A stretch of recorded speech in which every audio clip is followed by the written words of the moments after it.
Hello, welcome to the program. Today we're talking about the second international scientific conference called Ukraine and US Experience and Prospects of Cooperation, one dedicated to the 25th anniversary of establishment of diplomatic relations. Joining us to talk about this is Makar Taran, an associate professor from the Kyiv National Taras Shevchenko University. Thank you for joining us. So, since President Trump joined and took office in the United States, the help for Ukraine was expected to decrease. What's your insight on this situation? We are still thinking about how he will make America great, and what does it mean by the notion great? Because we see that Trump's administration is under pressure of internal circumstances. Some would call it chaotic. Yeah. It is a unique administration because every American president before his approaches were covered in developed ideology. For instance, Barack Obama, Asian pivot or reset with Russia and so on. Trump's administration, just during 1 year, we saw a lot of things, a lot of people retired, some people resigned. So we can state it now that Trump doesn't still have administration. His administration is under construction. So would you say that it's because of this construction or because of internal contrary movements inside his administration that he becomes unpredictable, and how this lack of predictability, if one may say, will reflect on Ukraine's fate? So because Ukraine still needs the United States for certain things towards Russia, for example. Fortunately, we see that Trump's administration is bounded with Congress, and the Congress, like leading actor in forming Ukrainian agenda in Trump's administration. So now we have Congressional Ukrainian Caucus. It's very important body in the United States because it's like a center generating concrete activity toward Ukraine. We have a very unique and very active dynamics in our military and strategic relations, Tillerson, Mattis, and so on.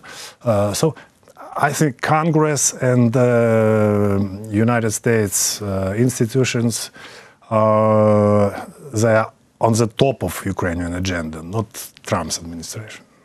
So my point being, is it possible to take concrete measure in that case?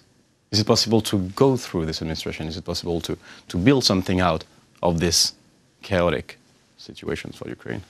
Now the circumstances becoming more and more clear.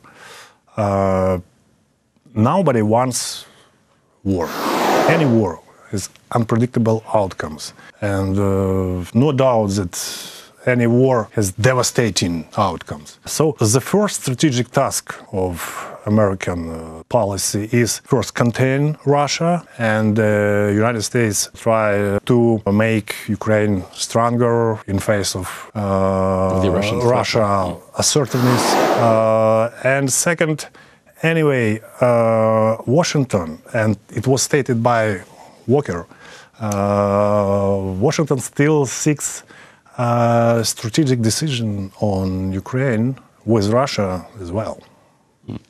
It is an important speaker, but so recently there has been those commemoration of the Magnitsky's death, and it appeared that some questions have been asked around the sanctions since it has been applied. Do you think there has been any changes? How do you see the sanctions continue?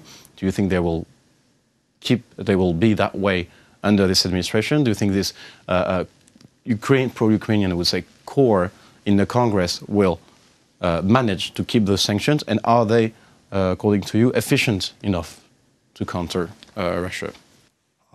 Sanctions are the main tool in the strategy of containment. The second tool is supplying Ukraine with kind of weapon. Sure, we strongly need sophisticated weapons, but weapon, it's a tool